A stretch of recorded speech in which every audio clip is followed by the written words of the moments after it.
Today I'm going to do a webinar giving you a little tour of New Mexico, a little hiking tour. Um, I like to take the family and the kids hiking. My husband's not from here, he's from Mississippi, so and I grew up here and we used to go hiking all the time as kids, and so I like to take him around. And there's a lot of hiking, of course, nearby, but there's a lot. If you want to go for a drive, and you're willing to go, for a day or even overnight, there's some really lesser known hiking areas in the state, and I just wanted to pass those on in case people hadn't heard of them. So before we get started, if you guys have anything to add, any places that you've been, or just any comments or questions, feel free to type them in the chat or raise your hand using the My Mood icon there at the top. But before we get started, I'm just going to do a little poll to see if any of you guys like to go hiking or not, just so I can kind of see where we are with everything. So if you don't mind taking this poll real quick. Let's see how you guys are doing.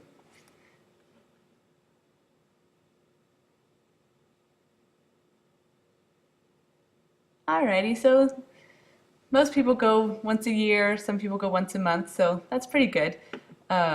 Hopefully by the end of this you'll see some cool places that you want to go visit, and we can get you guys out there a little bit more often if you like it. So the first thing I'm going to have us do is, if you guys can click on the New Mexico map activity, it's a hyperlink to a Google Doc, and I'm going to go to the same doc and share my screen so you guys can all see it. And then what I would like us to do is go there, and if there's any place that you guys have been, just you can either type your name there or type the location if it's someplace that's kind of random on the state. If you click on the T with the little box around it in the Google Doc, you can add an icon there. If you're having problems getting into the Google Doc, no problem. You can just tell me where it was and I can either put it in there, or looks like there's a couple of you guys in there right now, so oops. Okay.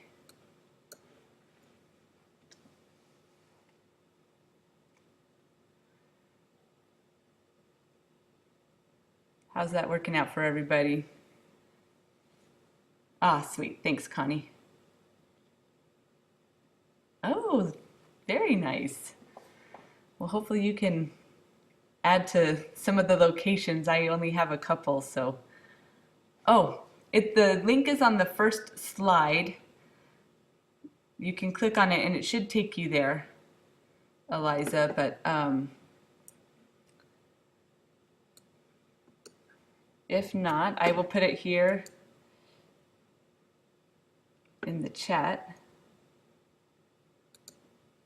Oops, hold on one second.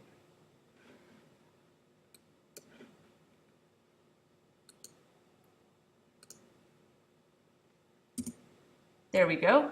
And you should probably be able to click on it there in the chat, Eliza, and that should take you to it as well.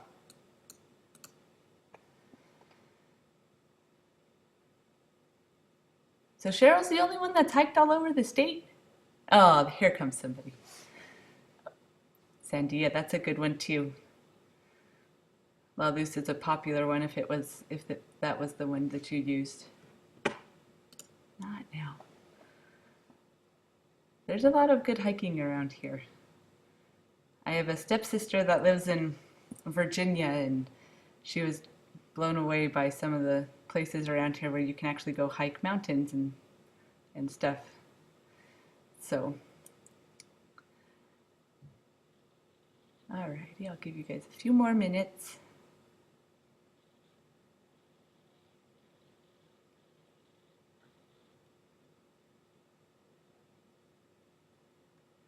If you click on the T with the square around it, that'll give you a text box, and you can then put the text box in the state wherever you wanted to type it. So hopefully.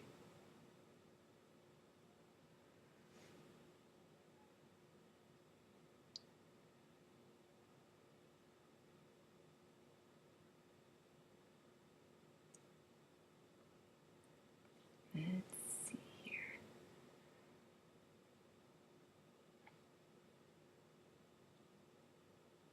Oh, very cool. Yeah, I have a couple of sites from the Gila, so that'll be cool. Hopefully we can get some input and some tips for heading out that way. We have one more person contributing.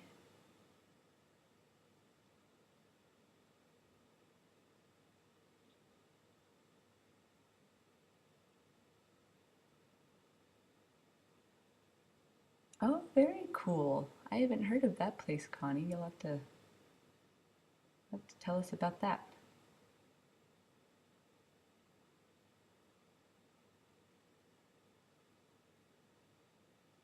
Like Lincoln. Oh, very nice. Very nice. Yeah, it's gorgeous up around here. Even the local ones like a Gary Springs and Dripping Springs are nice places too. If you just are looking for a half day. Ruidoso is really nice too. Very cool. Okay, well, I am gonna quit the screen sharing for now. Thank you guys so much for your contributions. That's really cool. Very cool. Okay. And then go on with the presentation. Thank you guys. I'm gonna do listen only just so we don't have any feedback, but if you guys wanna contribute anything, let me know and I'll unmute you. So the first location I am gonna talk about here, is everybody back in the presentation okay?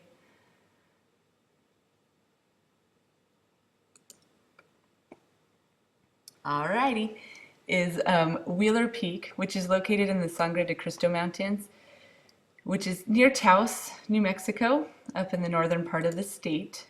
It's actually the highest peak in New Mexico. It's about 13,000 feet high. They have a couple of trails up there, the hardest one being a 16-mile round trip. So you're going to want to work up to that one. You don't want to just go straight to that if you haven't been practicing. But this is a nice trail. There's no fees or permits required, and you can hike or climb and camp there as well. The Bull of the Woods Trail is the 16-mile round trip trail, and it's really well marked. There's also a Williams Lake Trail, which is only 7 miles round trip. The best time to climb Wheeler Peak is May through November, but it's an alpine environment, has alpine conditions, so it's treacherous at times. So you are going to want to be careful. If you do want to hike this area when there is still snow up there, there's snow sometimes even through April. The Williams Lake Basin and leading up to Williams Lake and Wheeler Peak is subject to avalanches. So just make sure that it is something that you are capable of doing and that you won't injure yourself, because that's no fun. Next, this one is actually really cool, and I'm not going to try to pronounce the first 2 words because I will butcher it, and I don't want to do that. But Tent Rocks National Monument. It's about 55 miles northeast of Albuquerque, kind of between Albuquerque and Santa Fe, and it's old, but it's new to the public. It was closed for a long time to the public and opened recently in the last few years. It's these cone-shaped rock formations formed by volcanic eruptions millions of years ago. And there's a couple of trails. The Cave Loop is 1.2 miles. It's an easier trail. The Canyon Trail is 1.5, a little bit more difficult. But as you can see from the pictures there, you can go down through the canyons, and it, for some reason, reminds me of Indiana Jones. I think, Hamilton, it was on like a reservation, and it just was not open to the public because of that.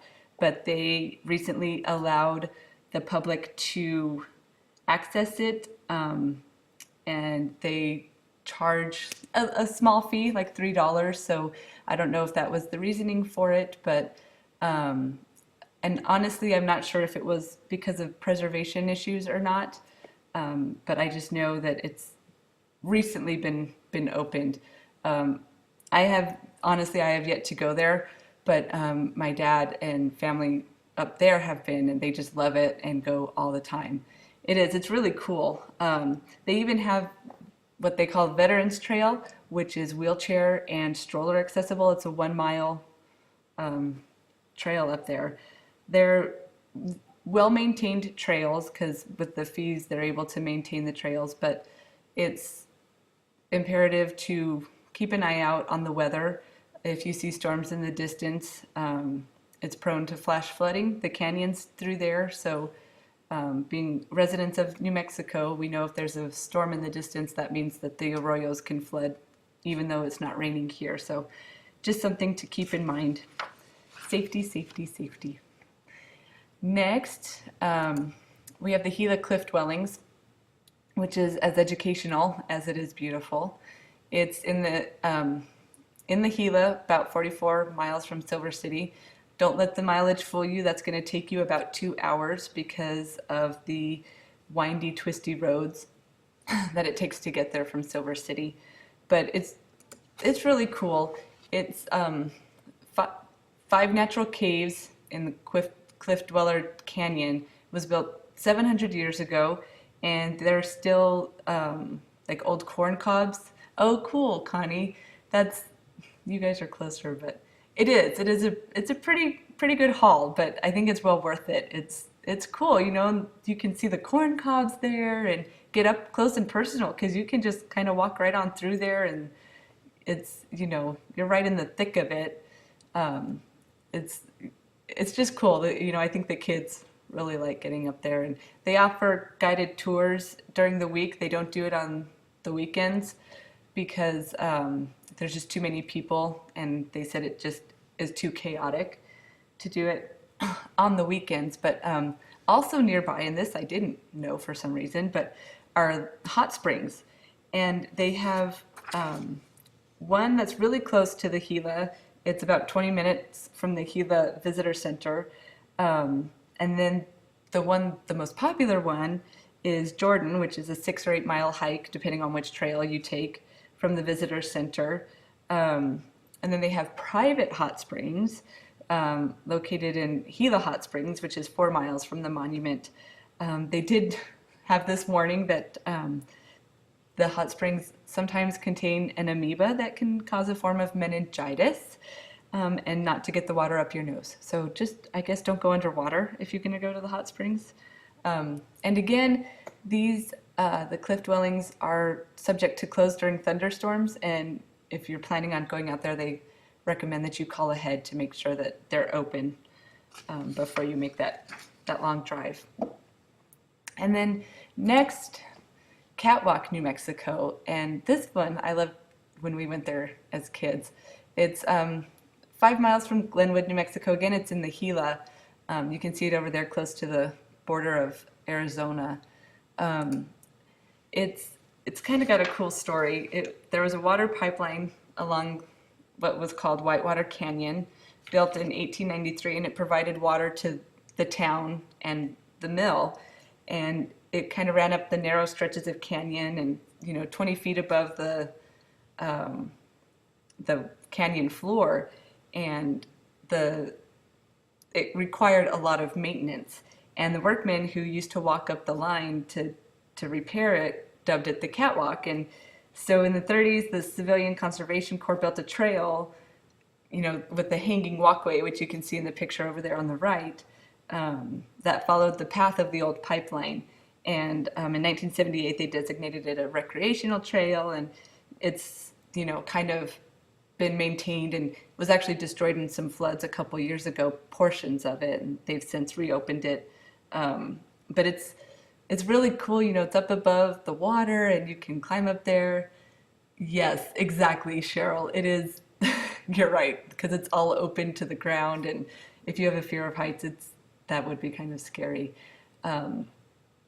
But it's really cool, and it's gorgeous up there, and you can, when I went, and I don't know if this is still the case, you could, splash around in the water and that type of thing. But It's a fair hike, you're right, but it's gorgeous up there. It's really pretty, um, really pretty up there. So let's see. So of course, in any hiking situation, you need to practice hiking safety. So first of all, especially in the desert situations, but even when you're going into the woods and stuff, you need to carry plenty of water. It is very pretty up there. What they recommend is a gallon per day minimum per person, which is about 8 pounds. And so you need to, think about that when you're going to be hiking and how much you can handle. And of course, when half your water is gone, it's probably time to turn back and don't ration your water because if you don't drink it, it doesn't do you any good.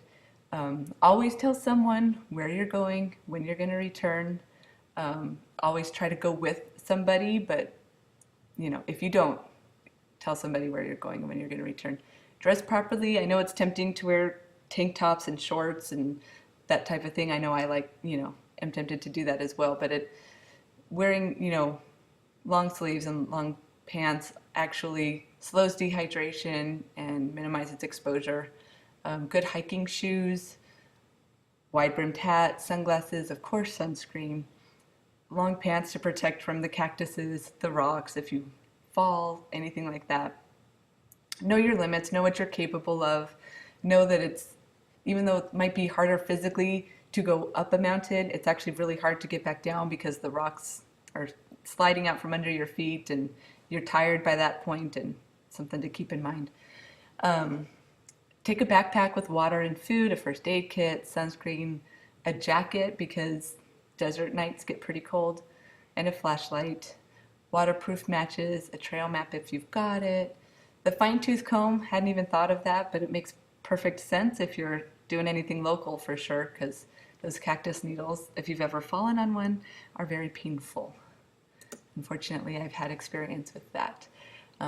Considerations for New Mexico specifically, monsoon season. Sorry, Hamilton. They're vicious. It's a horrible experience. I'm sorry you had to go through that as well. July, August, and early September is monsoon season. And of course, those storms come through, usually in the afternoon, and they hit hard and they hit heavy. And, if you've ever seen the arroyos running, you don't want to be near them when that water comes down. And it brings, unfortunately, people here dump a lot of their trash into the arroyos. And so I've seen railroad ties and other stuff being, washed down those arroyos. So you don't want to be in them or near them when that happens. Windy season. Yep, you just don't want to be anywhere near that. And the seasons, change season to season, but year to year.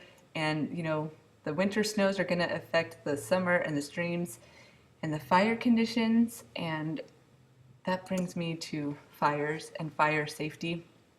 9 out of 10 fires are caused by humans. And, a lot of them are caused by throwing your cigarette or something out of the car, but a lot of them are caused by parking your hot car on dry grass and the like. Now, the Little Bear fire was caused by lightning, and there's not a whole lot you can do about that. But the Cerro Grande in Los Alamos was supposed to be a controlled burn done by, professionals. And if that can happen when professionals are doing it, somebody in a campfire, not knowing what they're doing is going to do a lot of damage as well. And my grandma her house was about 100 yards away from being burned in the Los Alamos fire, so I'm a little sensitive about that, I guess. I'm going to share real quick a YouTube video about fire safety.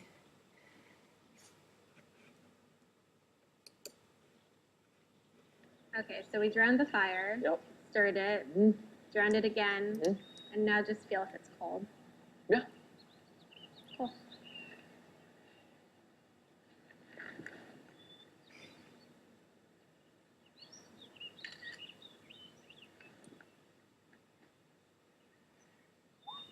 Smokey just gave me a bear hug. I know. I already posted it.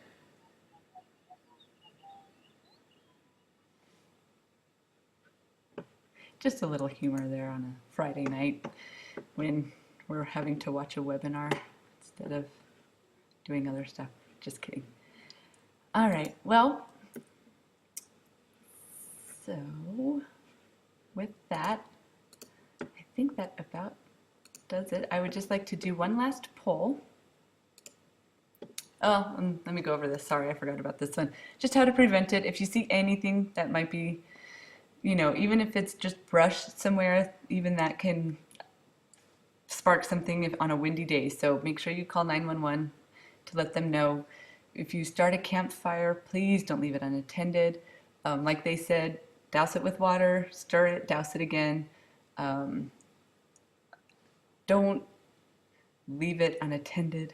Don't discard cigarettes, matches, or anything from moving vehicles. These are all pretty common sense, but bears, you know, reminding everybody, because sometimes when we haven't had a fire in a while, you know, you kind of just get lazy, and that's a nice reminder doesn't do anybody any harm. So, okay, let me do my last poll, and then I will let you guys get out of here.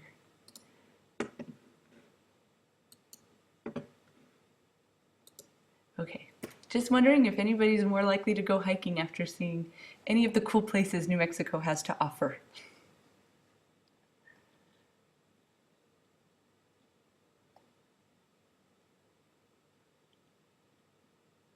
Oh, you couldn't see the video, Cheryl? I'm sorry. Oh, man. Well, Smokey the Bear gave somebody a hug for putting out their fire. I can send you the link if you'd like to see it. I'm sorry you couldn't see the video. Well, thanks, guys. Well, thank you very much. Hope everybody has a great, great, great weekend, and we will talk to you later. Oh, well, thank you. Good night. I just waved, even though you can't see me. Well, good, Eliza. Thank you. Good night.